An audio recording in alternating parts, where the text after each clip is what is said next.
boa tarde, então. Hoje eu vou trazer algo um pouco novo e talvez estranho para a maioria de vocês, que é falar sobre a saúde da internet. Ok? Vocês já ouviram essa palavra? Quão saudável é a internet? Alguém já? Não, né? Difícil mensurar isso. Hoje eu vou ajudar e eu vou explicar o porquê que a gente está fazendo isso. Bom, meu nome é Geraldo. Na verdade, eu comecei na área de tecnologia como front-end. Passei por muita coisa e caí em área de políticas, governança, entre mais um monte de outras coisas. E eu fiquei muito apaixonado por toda essa área, porque a internet ela impacta muito nas nossas vidas. Na verdade, ela faz parte das nossas vidas. E eu fico muito feliz que, ao mesmo tempo que tem muita coisa bacana acontecendo, tem muita coisa ruim acontecendo na internet também. E a gente precisa entender melhor todos esses contextos, ok? Então eu fiquei muito feliz, na verdade, de entrar nessa área de políticas, de entender, de discutir melhor. E, na verdade, elas é uma etapa anterior, né, ao desenvolvimento de novas tecnologias. A gente vai conversar um pouco mais sobre, ok? Então, quando a gente faz essa pergunta, né, o quão saudável é a internet, é muito difícil. Porque o que é saudável para vocês? O que é algo saudável? Alguém pode me dizer? Palpites, palpites? Me ajudem. Faz bem para a saúde, né? Então, a primeira coisa que a gente pensa quando a gente fala em algo saudável é no nosso corpo humano, ok? É a primeira coisa. Então, agora, vamos ajudar vocês a fazerem também uma relação com a internet. Olha isso aqui. Aqui a gente tem as últimas notícias, as notícias bombásticas, né, do último ano, sobre a internet. É isso que os noticiários nos mostram. Então, por exemplo, a gente tem coisas aqui falando do ransomware, ataque de ransomware. A gente tem aqui uma série de tópicos aqui, vários, na verdade, falando sobre a questão das fake news. A gente está falando também de coisas bacanas que aconteceram na internet, como, por exemplo, mais pessoas conectadas online, entre mais um monte de outras coisas. Mas o highlight, o destaque é quando acontece um vazamento, Banco Inter vazou os dados, não sei, tal banco tal vazou os dados, a Uber vazou os dados, teve vários vazamentos de dados. É isso que hoje, ultimamente, chama atenção, né, no nosso dia a dia. E aí eu tenho agora uma pergunta igual a que eu fiz. Como que vocês avaliam a saúde da internet partindo desse princípio, do princípio da fonte da notícia, da fonte do noticiário, do jornalismo? Vocês conseguem agora fazer uma relação de internet e algo saudável? Sim, não. Diversidade? Agora, vamos colocar uma coisa assim super grossa. A internet está saudável, sim ou não? O que vocês acham? Levanta aí quem acha que sim, está saudável. Levanta a mão quem acha que não está saudável. Mais ou menos, parcialmente. E quem está no meio, no muro ainda? Acho que é parcialmente saudável. Ótimo.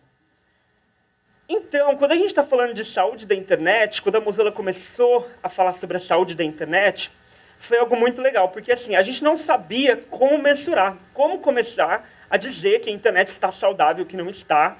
É muito difícil, não é? Então, a gente também pensou na mesma coisa, principalmente porque a Mozilla é uma organização que nasceu para fazer da internet um recurso público, na verdade, lutar pela internet como um recurso público global. Começou tudo aí. Então, significa que a Mozilla ela precisa entender quão saudável está a internet para que ela possa trabalhar. Faz sentido? Faz, né? Porque, por exemplo, não adianta eu ficar trabalhando, sei lá, 20 anos falando de criptografia e chegou um momento que, ok, a criptografia já é algo que está, tipo, sei lá, na maioria dos sites hoje tá voltando essa parada da criptografia, pelo menos nos sites, ok, nas aplicações, legal. Mas e agora? O que a gente vai fazer quando a gente alcançou um dos nossos objetivos? A gente precisa continuar mensurando para a gente entender, ok? Então, a internet ela é um ecossistema. Nós vemos a internet como um ecossistema. Um ecossistema pode ser o quê? Um ecossistema de uma floresta, pode ser um ecossistema do lugar onde a gente vive, como a nossa cidade, e também a internet a gente vê como um ecossistema, ok? A internet como um ecossistema, na verdade, voltando, o que seria então um ecossistema? já que a gente definiu que a internet é um ecossistema. O que seria o ecossistema? O que seria um ecossistema? O que tem no ecossistema tem seres vivos, o que mais? Tem subsistemas, o que mais? Pode pensar no ecossistema como a Amazônia, como os corais, pode pensar. Tem interações, tem reprodução, tem autossuficiência. Perfeito, tem alimentação e tem um monte de coisas, né? E a internet tem tudo isso também? Tem também, né? Ok. Perfeito. Então, o que é exatamente o Internet Health Report? Ou, em português, Relatório de Saúde da Internet. O que seria esse relatório? Por que um relatório de saúde da internet? O que seria isso? Então a gente vai falar aqui.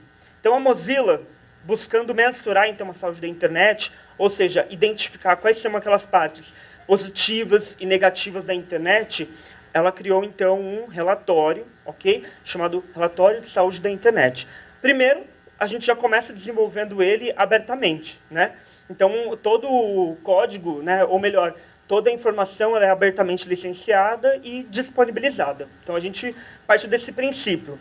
Porque mesmo que a gente quis desenvolver esse relatório para definir como a gente vai trabalhar nos próximos 6, nos próximos 10, nos próximos 20 anos, a gente percebeu também que isso pode ser um recurso extremamente útil para todo mundo também.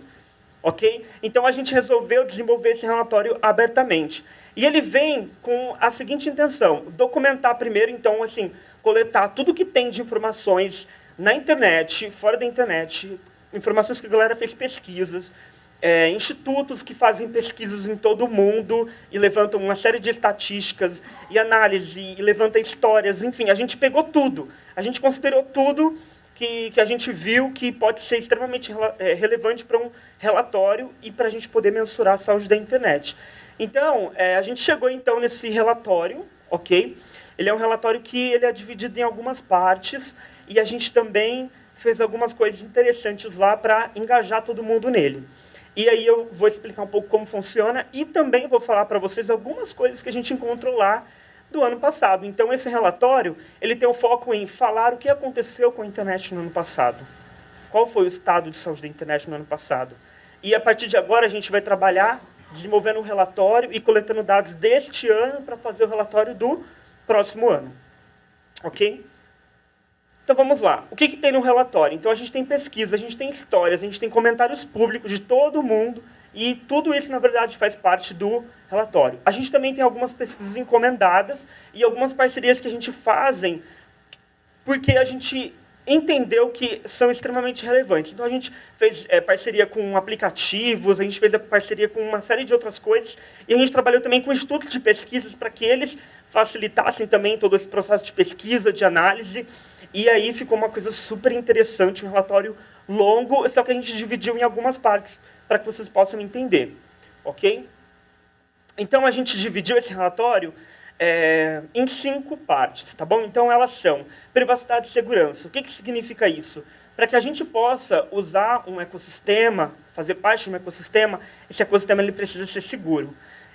De grosso modo, a gente precisa ter acesso a um aplicativo seguro, a gente precisa ter acesso a uma aplicação segura e quem lida com os nossos dados também precisam se preocupar com isso. Então, privacidade e segurança é algo essencial nesse ecossistema. Ok? Abertura é um outro ponto extremamente essencial nesse ecossistema. Sabe por que abertura? A gente está falando de open source, a gente está falando de patentes e a gente também está falando de legislações. Isso entra principalmente a questão da governança da internet. Ok? Então, Geraldo, por que eu preciso de ter mais sistemas abertos? Por que eu preciso de ter legislações que apoiem mais uma internet aberta? Por que eu preciso de ter mais um monte de outras coisas que você falou? Porque essas coisas, elas impactam diretamente nesse ecossistema, tá bom? Se a gente for falar, por exemplo, hoje de patentes, quanto que as patentes, elas impactam no nosso dia a dia da tecnologia como um todo, não só da internet? Alguém sabe? Principalmente, como que as patentes impactam? Alguém sabe? Também. Quando você não tem um real controle disso, ou equilíbrio disso, isso pode ser extremamente prejudicial. Se você for começar hoje, por exemplo, a entender como que você chega num preço de um smartphone, você vai entender que ali tem tanta patente, mas tem tanta patente que o custo de hardware, de produção, são, na verdade, baixíssimos. Ok? E aí a gente não está nem falando da questão dos governos em todo o mundo que taxam isso. Ok? A gente vai falar um pouco sobre isso também. E aí também tem a questão da inclusão digital.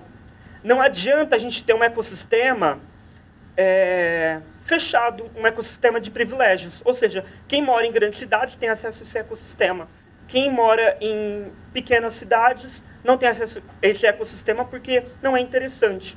Ou, por exemplo, as pessoas não terem até acesso a esse ecossistema, a internet, mas, por exemplo, não adianta elas terem acesso a esse ecossistema se elas não têm alfabetização web, se elas não são preparadas, se elas não entendem como esse ecossistema funciona e como que elas podem explorar esse ecossistema. Não adianta muito. Então, a gente já junta ali com a alfabetização web. A gente acredita que para você acessar a internet, você precisa adquirir habilidades, você precisa desenvolver habilidades, ok? Por quê? Senão acontece igual ao ano passado. Saiu uma pesquisa que 55% dos brasileiros acham que o Facebook é a internet. Né? Então, assim, isso mostrou basicamente que as pessoas não sabem o que é a internet. As pessoas, às vezes, não sabem o que é Facebook também. O que elas sabem é que elas precisam postar alguma coisa ou conversar com alguém. Ok? E aí a gente vai falar sobre descentralização também, inclusive nesse momento aí do GitHub indo para a Microsoft. Né, a gente está falando da questão da descentralização da internet. O que é descentralizar a internet? É você colocar a internet na mão de muitas pessoas, e principalmente na mão de pessoas, e não corporações. Ok? A gente vai conversar um pouco mais sobre isso. Esse é um debate que precisa ter muita moderação, precisa de polir muito a forma com que a gente fala sobre esse assunto, porque ele é muito delicado e ele é difícil de enfrentar. Ok? Então eu vou começar comentando aqui algumas coisas que a gente tem nesse relatório, tá bom? Só lembrando que para cada seção do relatório, a gente tem muitas informações, histórias, pesquisas, dados, análises, tem muita coisa bacana, tá bom? Então se você trabalha com qualquer uma dessas áreas da tecnologia, então por exemplo, vocês que trabalham com a questão da abertura e talvez da inclusão digital e talvez da alfabetização web, ok, que trabalham com Python, por exemplo, vocês precisam ler esse relatório, porque isso vai ajudar e eu vou dizer como no final da nossa atividade, ok? Aqui na área de privacidade e segurança, a gente tem alguns dados super interessantes do ano passado, ok? Então, o primeiro é que a gente identificou que tem uma organização que trabalha quase que desde o início da internet, ok? Chamada FIRST, e eles, na verdade, são uma organização focada em serem os primeiros socorristas, serão as primeiras pessoas que respondem àquelas coisas gravíssimas que acontecem nesse ecossistema. Então, por exemplo, aconteceu um grande vazamento de dados de um grande banco, ou aconteceu um grande vazamento de dados de um grande aplicativo como o Uber, por exemplo. Ou então, a gente tem o que aconteceu com o ransomware este ano, o ano passado, enfim, é algo que ainda, de certa forma, impacta, né, com outras ramificações. Então, assim, a gente olhou e viu que existe uma organização de voluntários, e acho que, se não me engano, até uma organização mesmo formal hoje, e basicamente eles trabalham para quê? Para garantir que esse ecossistema seja privativo e seguro, ok? Então é super interessante. A gente chegou a entrevistar a galera que trabalha,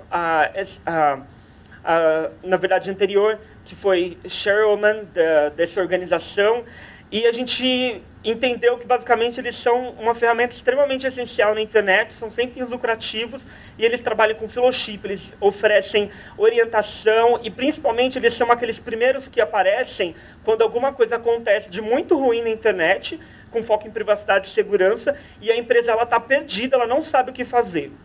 Né? Então imagina, você hoje está conduzindo uma startup, e aí você tem um problema muito grande e muita gente é impactada. Eles são as primeiras pessoas que vão te mandar um e-mail lá e vão tentar conversar com vocês. Eles têm pessoas em mais de 80 países. Então é um trabalho extremamente importante que muita gente não conhece.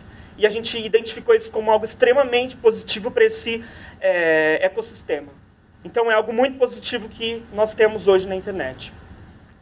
E aqui a gente tem outras coisas legais também. Na verdade, não legais, mas interessantes de se ver.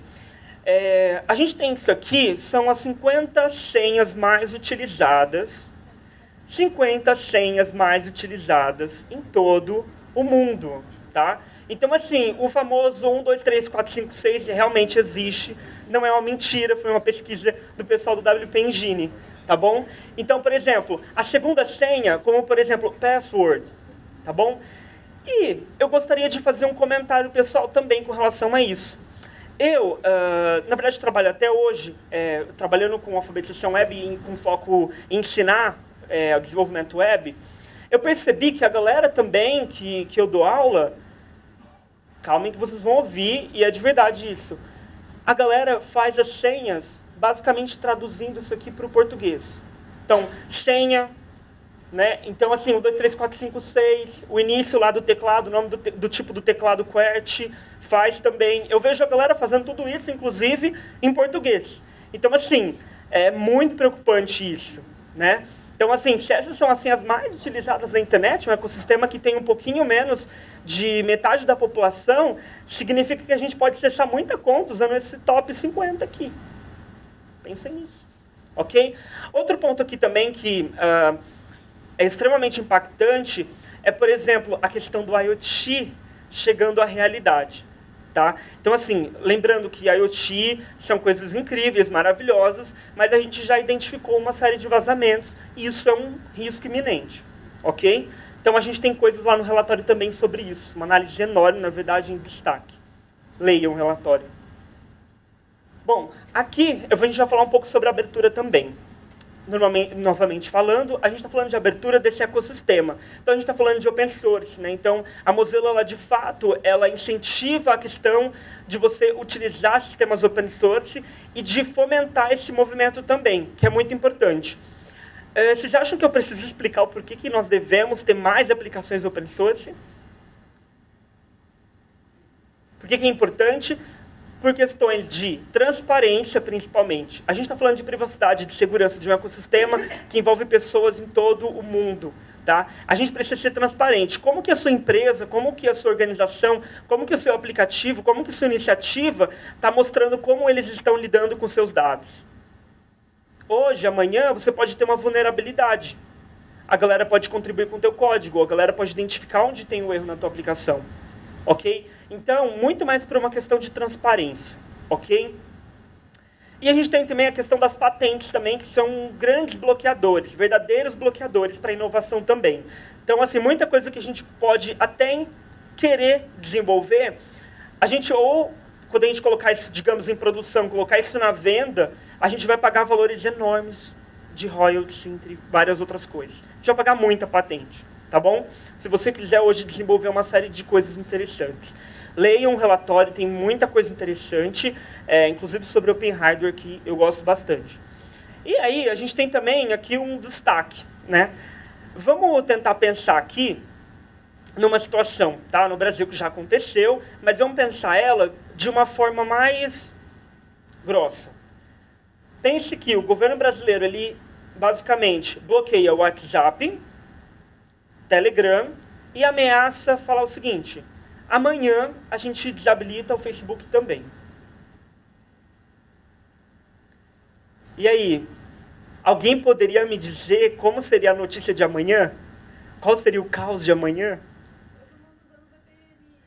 Todo mundo usando VPN, porque a maioria da galera acha que 55% dos brasileiros acham que o Facebook é internet, então a galera nem sabe o que é isso. Né? Então a galera vai lá no Google Play mesmo, tipo, vai lá e vai colocar o primeiro que eles acharem. Infelizmente isso aconteceu, né? A gente sabe desse episódio. O que mais? O que vai acontecer? O que mais? Telefone não, né? Se tiver pelos três, a gente vai ter que voltar a usar o arcaico telefone. Ou a gente não vai ter mais acesso à comunicação criptografada. Triste, isso é muito triste. O que mais? Signal. Please. Exato. Então, assim, na verdade, já aconteceu muita coisa, né? Muita coisa. Então, assim, uma pressão popular muito grande, ia ter prejuízo nos negócios, porque a galera está usando o WhatsApp Business agora, né? Então, assim, o restaurante que antes você ligava, talvez, a galera está usando ou iFood ou ainda está usando o WhatsApp, que eu vejo que é muito comum, a forma mais comum, a abordagem mais comum, né? Então, assim, pense no impacto que isso teria, ok? Pense no impacto que isso teria. A galera no Afeganistão provou isso. Né? E foi um desastre, né? Não precisamos nem comentar o desastre que foi você desabilitar o WhatsApp e Telegram em um lugar que a galera às vezes não sabe que existem outras opções, que existe o Signal, que existe, enfim, outras opções.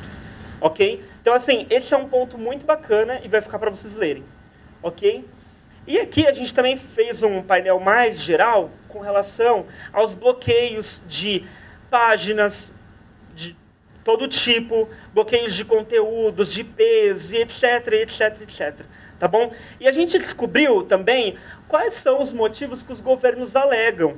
Tá? Quais são os motivos que os governos alegam? Segurança pública, tá? Sem transparência nenhuma do tipo, ok, estamos trabalhando com segurança pública porque tem um caso muito específico lá no estado tal, na cidade tal, e aconteceu isso e aquilo, e por isso estamos bloqueando. Ok? Não deveria acontecer, mas nem transparência a gente tem. Ok?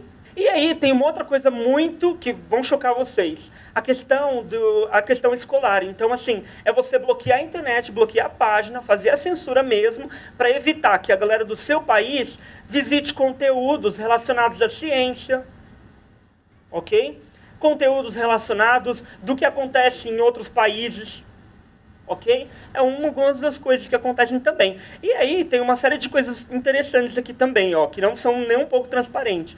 Então, por exemplo, se o governo, acontecer alguma coisa muito grave no governo, e aí a galera começa a fazer vários rumores, falar isso e aquilo, que alguns governos fazem, vão lá e bloqueiam a internet, param a internet. Ok? Só para a população parar de compartilhar os rumores, né? Então, assim, uma afronta enorme à liberdade de expressão.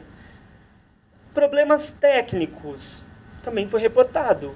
Segurança nacional, novamente, e sabotagem também é um outro ponto interessante. Lembrando que esses dados todos estão no relatório, eles são inclusive até interativos, tá bom? Foram feitos assim com tecnologia, com HTML5, maravilhosa. Então a galera vai poder acessar lá depois e ver em detalhes todos esses dados, tá bom? E aqui a gente vem com esse tópico que eu gosto muito de falar, que é a inclusão digital. O que é a inclusão digital para todos vocês? O que é? Alguém sabe me dizer? Levar a internet para onde não tem, que mais? Exato, ensinar. Também um outro ponto, que mais? Vocês já pensaram que um outro ponto também que impacta muito a saúde da internet é o conteúdo, o idioma que tem nesse ecossistema? Ou seja, quem não fala inglês, quem não entende inglês, pelo menos não entende nada de inglês, é privado da maior parte do conteúdo da internet. Só isso. Ok? Então, esse é um ecossistema que também, isso é um ponto que afeta muito esse ecossistema. Então não adianta você ter a conectividade, não adianta você ter uma série de outras coisas também, sendo que você também não pode compreender o idioma da internet. É um outro ponto. A questão também, por exemplo, da entrada de pessoas na área de tecnologia. É uma coisa que a galera, assim, em São Paulo, quantos movimentos tem de empoderamento feminino? Falando sobre qual e levando qual missão? Garantir a entrada de mulheres na tecnologia e coisas relacionadas. Nesse relatório, a gente tirou a prova final, na verdade, né? Porque a gente fez uma pesquisa e realmente, tá? Nos Estados Unidos, é algo que não é diferente nos outros países, a maioria são homens mesmo. São homens e brancos. Ok? Pensem nisso. Lembrando que a gente está falando isso de dados que nós tiramos de algumas regiões, então, nesse caso, dos Estados Unidos. Então, isso mostra que a internet ela precisa de mais diversidade também. Ok? Um ecossistema saudável ele precisa ter diversidade, ele precisa ter mais pessoas. Ok? Então, vamos lá. Aqui a gente tem também alguns casos lá que acontecem na Índia de inovações. Então, são histórias de como que as pessoas estão enfrentando esses problemas e fazendo a internet mais saudável nos países delas.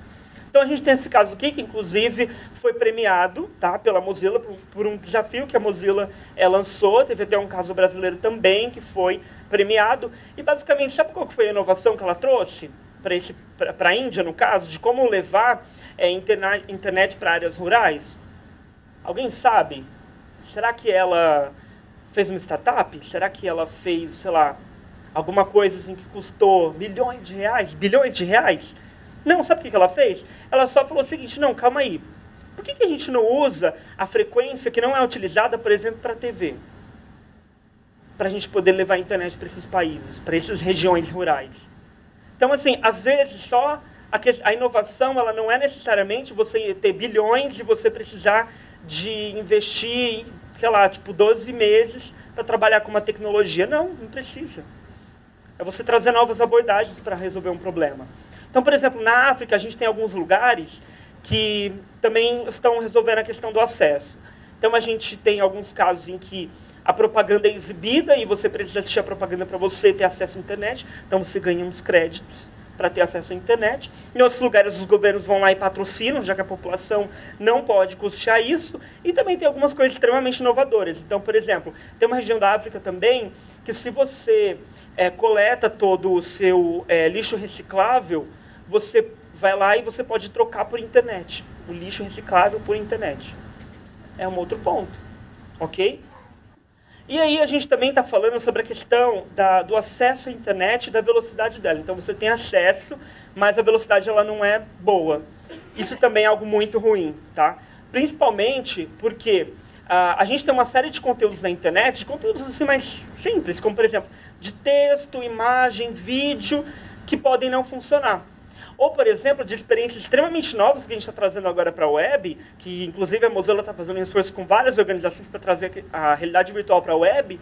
E, basicamente, se a gente não resolver esse problema aqui, se a gente não se juntar para resolver esse problema, sabe o que vai acontecer? Essa tecnologia ela não vai impactar ninguém. Porque a gente tem que resolver um problema anterior. Ok? Que é o acesso à internet. Então, o que a gente percebeu aqui, nesse gráfico que mostra como que os países estão evoluindo, né, em termos de obter mais velocidade, né, de internet para a população, a gente percebeu que na Europa tem, sim, os mesmos problemas que a gente tem aqui, mas eles avançaram muito e na América do Norte e na Europa tem as melhores conexões de internet. Já, por exemplo, na África, se você for ver, a galera está crescendo assim, mas tem a pior conexão. Ok? Na verdade, não foi feita ainda essa... Não foi feito ainda. A gente tem alguns dados daqui do Brasil, já, mas essa pesquisa específica que foi feita de vários continentes, na verdade, não abordou a América do Sul ainda. Tá? Então é um ponto que está já no... Aonde você acha que estaria se tivesse? O Brasil, eu acho que ele estaria muito parecido com a África. África? Uhum. Vamos ver no próximo relatório. Mas eu acho que não é muito diferente, não. Vai. E aí a gente também vai falar agora sobre alfabetização web. Alfabetização web, você sabe o que é isso? Ou a gente pode traduzir isso para talvez educação web ou educação digital, da forma com que vocês preferirem, tá bom? Mas basicamente a gente está falando aqui de como as pessoas do mundo inteiro, estão sendo educadas para usar esse ecossistema. Eu não gosto de usar a palavra educado, porque pode ser que a gente pense que a gente está ensinando como usar a web com um conjunto de princípios, talvez éticos, tá? E não é essa a ideia, tá? Basicamente, a gente quer ensinar as pessoas que elas podem explorar, que elas podem construir, que elas podem participar da internet e não apenas consumir conteúdo, tá? Então, a gente tem histórias aqui do Jungle Girls, que muitos de vocês devem conhecer. Tem, assim, lugares do mundo todo, e a gente colocou até ali da Argentina para o Zimbábue, né? Que fazem um range muito bacana de como que, em alguns lugares onde a alfabetização web não é vista ainda pelos governos, mas de algumas iniciativas populares que acontecem e que estão ajudando esse ecossistema a ser um pouco melhor em suas comunidades. Tá? Então, essa é uma história de como que as pessoas estão, digamos que, enfrentando esse problema localmente. Ok? Aqui também tem um outro ponto bem interessante. Eu gosto de falar isso aqui por muito tempo, mas eu não falarei. Vou deixar vocês verem o relatório e tirarem conclusões. Tem o Moment. Alguém já instalou o Moment no iOS? Só está disponível para iOS. Não, né? O Moment ele é um aplicativo que, assim, ele monitora o tempo que você fica usando esses aplicativos como Facebook, todos os aplicativos, na verdade. Depois, ele já monitora, na verdade, com a intenção de mostrar para o usuário, ao final, quanto tempo ele perdeu ou investiu ou perdeu, isso depende de cada um, no Facebook, no Twitter, lendo e-mails, e aí vai. Então, ele mensura isso e mostra para você ao final do dia, ok? Aí, fizeram um teste. Na verdade, fizeram uma parceria com um centro de pesquisa, e o centro de pesquisa pediu o seguinte, faz o seguinte, ponha a seguinte pergunta junto com o resultado daquele dia. Pergunta se as pessoas estiveram felizes ou não no tempo que elas investiram nesse aplicativo. Então, ao final do dia, estava lá utilizando o Facebook e tal. Ah, legal, estamos finalizando o dia e agora você, até o momento você gastou, sei lá, tipo 1 hora no Facebook. E aí, você está feliz ou não de ter investido esse tempo? Sim ou não? Né? Então, foi interessante essa pergunta. Super interessante. E aí, o que a gente viu só um resumo básico, tá? Para não querer discutir isso aqui tudo. Porque aí varia de aplicativo para aplicativo e aí vai. Mas, para resumir, a galera que gastava, tipo assim, muito tempo no Facebook, por exemplo, 1 hora por dia no Facebook, relatou que estava infeliz, não estava feliz por ter gastado esse tempo. Ok? Mas a galera que fez uma, digamos, com escolha consciente, moderada, que ficou apenas uns 18 minutos, em média, no Facebook, disse que não, que sim, estava feliz, que foi o suficiente, e, enfim, ela estava feliz de ter gastado esse tempo. Olhem no relatório para vocês verem mais análises sobre esse caso. Super interessante. E aí a gente vai falar do último tópico, que é a descentralização. Quem controla a internet? Quem controla a internet? Alguém gostaria de dizer? Só tem alguns palpites. Google, Facebook. Boa. Então, a gente vai falar um pouquinho sobre isso já já. Mas aí eu vou falar de uma coisa super bacana, de uma história que, na verdade, é um pouco longa e tem algumas coisas super interessantes, muito mais filosófica, tá? Como que vocês sentem quando os governos, pensem aqui no Brasil, quando os governos eles tentam, por exemplo, falar sobre tecnologia? Alguém já viu uma plenária, alguma votação de lei, algum político falando sobre internet, discutindo internet? Ninguém nunca viu aqui, daqui do Brasil mesmo? Já viu? O que vocês acharam? Muito triste, né? A galera não sabe o que é internet. O que mais? É uma coisa, parece que não está situado, né? Porque realmente está acontecendo, porque é tendência no mundo. Exato. Assim, né? Desatualizado. Exato. Então, é muito triste, né? É muito triste ver, eu já vi assim, deu vontade de chorar. Mas, aqui a gente conta a história do caso da Dinamarca. Digamos que um embaixador, um diplomata que trabalhava com relação entre países mesmo, e basicamente, sabe o que ele fez? Na verdade, ele tinha algumas ideias bacanas e tal, e aí a Dinamarca falou o seguinte, eu vou colocar você para ser a ponte entre o governo, na verdade, para tentar unificar isso, o governo e as empresas de tecnologia. A gente precisa entender como que elas funcionam, como que a tecnologia funciona. Então, é uma coisa super inovadora. Então, tem um embaixador lá na Dinamarca, que já trabalhou em várias outras, né, já trabalhou na área de tecnologia, mas também, na verdade, ele é um diplomata mesmo. E o desafio dele é ajudar as empresas a se comunicarem. Sabe aquelas briguinhas entre Apple e não sei o que, Microsoft, Apple e tal outra empresa de tecnologia. E aí vai, e aí vai. A gente sabe de algumas tretas que tem aí, principalmente sobre patentes. Então, lá na Dinamarca tem um embaixador que ele tem o foco dele é ajudar as empresas de tecnologia a conversarem entre si. Esse é o foco. Super inovadora, né? Então, leem mais, ele tem até uma filosofia por trás de coexistir os governos, a tecnologia, a iniciativa privada, é bem interessante. Vejam. Aqui, voltando para a gente conversar sobre a questão dos aplicativos também, das empresas, a gente vê, aqui está pequeno, eu sei, porque é muito longo, porque é grande, mas a gente vê ali Facebook, WhatsApp, que mostra, na verdade, onde que os usuários estão, em que rede social os usuários estão. Basicamente isso. Onde que os usuários estão? Então a gente tem ali a maioria Facebook, WhatsApp, aí tem a Tencent também, que é o serviço de comunicação lá da China, né? E aí vai. Só que eu poderia resumir esse gráfico aqui para talvez 3 corporações, 2 corporações, tipo Facebook e Google, né? Porque ali você vê o WhatsApp e Facebook, aí depois você vê Instagram, né? Na verdade, uma única empresa é dona de tudo, né? Para não falar outra palavra, é dona de tudo isso, certo? Então isso mostra que a gente vive num ecossistema de monopólios. Ok? A gente vive num ecossistema de monopólios. Amanhã, se uma dessas organizações decidirem algo X e Y, você não vai ter muito o que fazer. Ok? Aí, só para a gente finalizar agora e passar os últimos avisos, por que a Mozilla se preocupa com isso? Por que eu deveria me importar também? Ok? A vida online, na verdade, ela é a nossa vida real. A gente já não tem mais separação.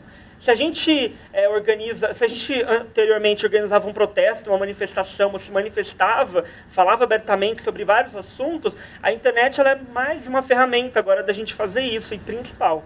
Tá bom? Então a vida real, ela é a vida online também, e vice-versa. Tá bom? A gente precisa de um ecossistema saudável, porque as nossas ações, elas impactam nesse ecossistema, diretamente. Ok?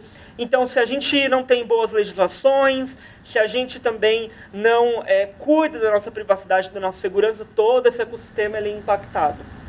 Ok?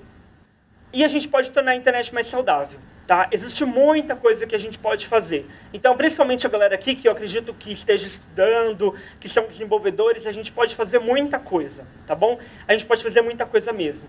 E eu vou falar um pouco mais sobre isso e como que o relatório, então, ele pode ajudar, de modo geral.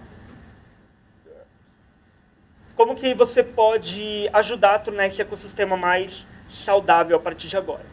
Então, primeiro de tudo, se você é desenvolvedor, se você desenvolve produtos, qualquer coisa do tipo, por favor, leia, baixe o relatório. Tem muita coisa relacionada à área que você trabalha, muita coisa mesmo, e vai ajudar você a polir melhor esses produtos e a tomar decisões, ok? Mensure a internet na sua região, ok? Discuta com as pessoas, tá? Principalmente se você está envolvido com políticas públicas na sua cidade. Discuta, ok? Envolva-se com a pesquisa e as pessoas no relatório. Nosso relatório tem campos de pesquisa, de busca, tem muita coisa. Você pode deixar suas reações e conversar com a galera também. E quando você faz isso, você contribui para o relatório do próximo ano. E nos ajude, deixe comentários também falando: Geraldo, eu acho que está faltando uma coisa nesse relatório, faltou mensurar a velocidade de internet. Do Brasil também. Coloca lá, tá bom? Eu vou passar um pouco mais rápido, mas quem quiser conversar comigo depois, fica à vontade. Só para deixar um último aviso, a Mozilla todos os anos promove um grande festival, um big festival, tá bom? Super interessante e com foco nisso, tá bom? E não é um evento só para quem faz parte da Mozilla, é um evento para todo mundo. Organizações do mundo todo vão, e profissionais de tecnologia, estudantes, enfim, vai a galera toda. As sessões, as propostas para quem vai desenvolver atividades estão abertas, tá bom? E existe muita coisa para apoiar todo mundo para ir para Londres, ok? Então, assim, se você precisa de uma desculpa para ir para Londres, acesse o mozfest.org, tá bom? Que lá tem tudo. Tem apoio com viagem, tem apoio com idioma, enfim, não tem desculpa, tá? Então, se você desenvolve alguma coisa para fazer a internet mais saudável, por favor, mozfest.org, tá bom? Envie sua sessão e compartilhe com o que você trabalha, tá bom? Lá atrás, a gente vai deixar uns panfletos que tem o link do relatório, tá bom? E tem adesivos também, tá bom? Para colar no notebook. Então, quem quiser pode twittar Internet Health, sua opinião, qualquer coisa sobre o nosso trabalho aqui. E também a gente tem um link curto ali para o relatório, tá bom? Então, muito obrigado pela participação e eu quero ouvir as dúvidas, se tem alguma coisa que a galera quer comentar.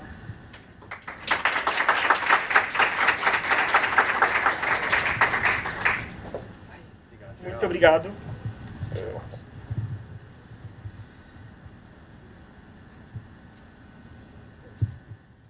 Eu queria saber da sua opinião pessoal, mas também como a visão do Mozilla, né, nesse relatório. Desculpa a pergunta, mas se na prática você acredita no discurso de inclusão digital e de ensino, como que é, educação da web, né? A questão disso ser, vamos dizer, desenviesado ou sem ética. Porque assim, eu vou fazer um paralelo. Se eu encontro uma pessoa na rua, que visivelmente mora na rua e tal, ela tem uma visão de mundo dela. Ela pede dinheiro. Se eu dou um dinheiro, é um exemplo, tenta pegar a questão. Se eu dou um dinheiro para ela, ela pode fazer um mau uso daquilo, na questão dela. Eu dei a liberdade dela usar o dinheiro, por exemplo, mas eu sei que ela pode fazer um mau uso. Então, se eu estou, vamos dizer assim, ensinando na internet, a pessoa pode fazer um mau uso porque ela já faz para a vida dela, vamos dizer. Porque o que ela faz na internet faz parte da vida dela. Então, na prática, eu creio que não existe uma coisa assim, sem moral, sem ética, vamos dizer assim, por trás, você conseguir dar educação web, inclusão digital, etc. e tal. Eu acho que a saúde está no bom ensino, de uma boa ética, de uma boa... Eu queria saber a sua opinião e o que está no relatório a respeito disso. Sim, no relatório a gente coloca isso de maneira muito geral, tá bom? Por quê? Pra gente, muitas vezes, o fato de você dar essa ferramenta e não ensinar nenhum tipo de ética, sim, é algo que não é legal para a nossa cultura de modo geral, para a forma com que a gente lidar com isso. No relatório a gente não aborda, por exemplo, uma espécie de cultura ou ética a ser ensinada, tá bom? A gente parte para o aspecto técnico primeiro. Mas sim, de certa forma, algumas coisas, elas estão diretamente relacionadas no relatório sobre essa questão ética.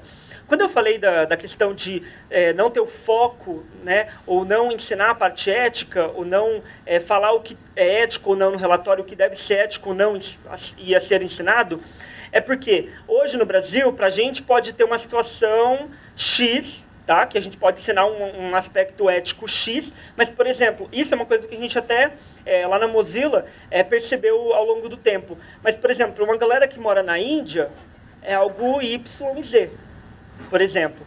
Tá? Um exemplo, a questão da dominação, né, masculina, feminina em várias áreas. Né? Então, se você fizer uma distinção entre, por exemplo, Brasil e Índia, e Estados Unidos e Índia, entre outros países, você vai ver que tem uma discrepância enorme. Você vai ficar... Duas perguntas. A primeira, pode parecer que eu estou querendo, né, fechar você assim, mas é mais uma dúvida mesmo, assim, achei estranho, assim, não consegui entender. Você tinha uma lista lá com as senhas mais usadas. Como é que você conseguiu essa lista, assim, né? Porque a senha, teoricamente, ela é... Né? E outra pergunta tem aqueles dados lá que não tem da América Latina, assim, né? Eu vi que eles são temporais, né? Você disse, não, é que a gente ainda não tem no relatório, né? Mas vai ter, assim. Então, mas não existe esses dados desse período que passou, ou é simplesmente informação perdida da América Latina, assim, a gente não consegue ter essa noção de desempenho e só vai conseguir, a partir de 2019, ter essa informação da América Latina comparada com os outros, né? Tipo, basicamente isso. Ok. A primeira pergunta foi sobre as senhas. Tá. O WP Engine, ele fez esse levantamento basicamente com foco usando os dados que foram vazados. Ok? Então, né? E aí o pessoal fez análise só para propósitos de pesquisa. O segundo ponto foi sobre a... sim. É que assim, cada instituto, quando ele decide fazer uma pesquisa com relação à velocidade, ele tem a sua própria metodologia. Então, por exemplo, a gente tem esses dados aqui no Brasil, levantados inclusive pelos governos brasileiros mesmo. A gente tem esses dados, tá? Mas a gente teve que escolher entre uma fonte de pesquisa ou outra, porque cada uma delas utiliza uma metodologia específica. A gente precisa entender, a partir de agora, como que a gente pode fazer uma forma de unificar esses dados dentro de uma única metodologia, porque pode não ser justo você avaliar com uma metodologia e depois você pega um dado lá que o governo brasileiro levantou e põe no mesmo gráfico. A gente precisa, a partir de agora, na verdade, trabalhar com um centro de pesquisa que vá fazer essa pesquisa no mundo inteiro, né, ou cobrir a maior parte do mundo, seguindo a mesma tecnologia para que seja justo e confiável esse tipo de levantamento de dados. Geraldo, eu adorei sua palestra. Eu queria saber se você conhece aqui o Internet para Todos, que o Ministério lançou. Se você conhece, qual é a sua opinião? E dentro disso que você falou, da Índia, de usar uma frequência de televisão, eu não entendo nada disso, mas achei interessante, porque o governo brasileiro lançou um satélite, né, para fazer a internet no Brasil inteiro e tal. Eu queria saber a sua opinião, se você conhece, se você acha que é uma coisa que vai ter um resultado bom, mais ou menos, a sua opinião sobre esse programa, e se teria uma forma mais barata de fazer isso. Você tem como me falar uma breve descrição do programa? Porque eu lembro de pelo menos uns 3 programas que foram lançados. Esse programa Internet para Todos é novo? Só para eu... Ok, você sabe resumir? Não, resumidamente assim, o Ministério lançou esse programa, acho que foi o ano retrasado, se eu não me engano. Então, ele faz um convênio com as prefeituras, elas instalam uma antena em cada cidade. Aí, assim, faz uma concorrência. Se uma operadora tiver interesse em determinar... Que nem aqui, São Carlos entrou, onde não tem internet aqui. Também, principalmente, para usar, assim, centro de saúde, escola, equipamentos públicos. Aí faz uma concorrência. Claro, quer entrar aqui, entrou. Aí, onde não entrar, a própria Telebrás é quem vai fazer a inclusão dessas cidades na internet. Que a gente sabe ali, né? Você pega o estado ali, o Piauí, por exemplo, onde eu precisei pesquisar uma imagem no Google lá, não tinha absolutamente nada daquela cidade. Tinha uma imagem de um cachorro numa chacrinha, foi o que eu encontrei, da cidade inteira do Piauí. Então, de uma cidade bem do interior. Então, é basicamente isso. E eles lançaram um satélite na Guiana Francesa para fazer a transmissão desse sinal. Tá? Basicamente é isso. Eu queria ver, na verdade, mais alguns detalhes técnicos desse projeto. Eu acredito que eu ouvi, mas o que eu mais ouvi foi sobre como que o governo brasileiro vai utilizar o satélite para distribuir internet e tal. Eu queria ver mais assim, questões técnicas de como que esse programa vai funcionar e principalmente sobre as negociações entre operadoras e governos. Por que eu te digo isso? Falando agora um caso que recentemente aconteceu. A Vivo Telefônica, na verdade, eles têm uma dívida enorme com a Anatel e etc. Isso não é novidade para ninguém. E eles quiseram fazer uma espécie de TAC, Termo de Ajustamento de Conduta. Que basicamente o quê? O que você faz? Você transforma o que a operadora devia pagar e ela, digamos que dá o know-how e a infraestrutura dela para implementar em algumas cidades. Resultado disso, só para não alongar, mas isso tem uma discussão enorme, a Proteste colocou um relatório que eu adorei, mas basicamente o que eu vi ali foi só uma especulação enorme financeira e interesse de negócio apenas. Tá? Então, assim, com relação a você oferecer internet para as pessoas... dessa forma, onde governos em si pagariam ou fariam algum tipo de convênio com o governo, eu tenho muito medo disso, na verdade, porque normalmente a gente vê que essas coisas acontecem de curto prazo e quando a grana, digamos assim, curta, o projeto ele não é mais sustentável. Entendeu? Exatamente. Então, se o programa ele não envolve muita gente colaborando, então, por exemplo, a operadora que deve uma dívida, ok, vai fazer uma colaboração. O governo municipal vai lá e também vai fazer uma colaboração nesse programa. Aí as pessoas também fazem uma colaboração nesse programa de alguma forma. E todo mundo faz uma colaboração maior, aí eu passo a confiar mais. Agora, quando depende, por exemplo, de 3 pessoas envolvidas, né? Governos, operadoras e alguém está sendo beneficiado sem pagar nada, eu acho que eu gostaria de ver mais o relatório técnico desse programa, porque não me parece sustentável. Queria agradecer a palestra. Eu gostaria de saber como é feita a captação dos dados que vocês usam para o relatório. Bom, a primeira parte vem das pessoas que leem o relatório. Então, quando você acessar hoje o relatório, ou amanhã, ou essa semana, você vai perceber que você pode colocar alguns comentários e deixar suas reações. Então, o que acontece? Por exemplo, se você deixa um comentário específico, direto, eu gostaria de mensurar quantas pessoas são alfabetizadas para utilizar a internet. É um fator muito importante que eu gostaria de ver no próximo relatório. Então, a gente vai, a partir desse momento, trabalhar com institutos de pesquisa ou organizações que já trabalham com isso para coletar esses dados. Então, a gente vai lá para apoiá-los, tá? Globalmente, como que a gente faz isso, essa coleta de dados global, além dos institutos, das organizações que trabalham com isso diariamente, que nós temos parceria.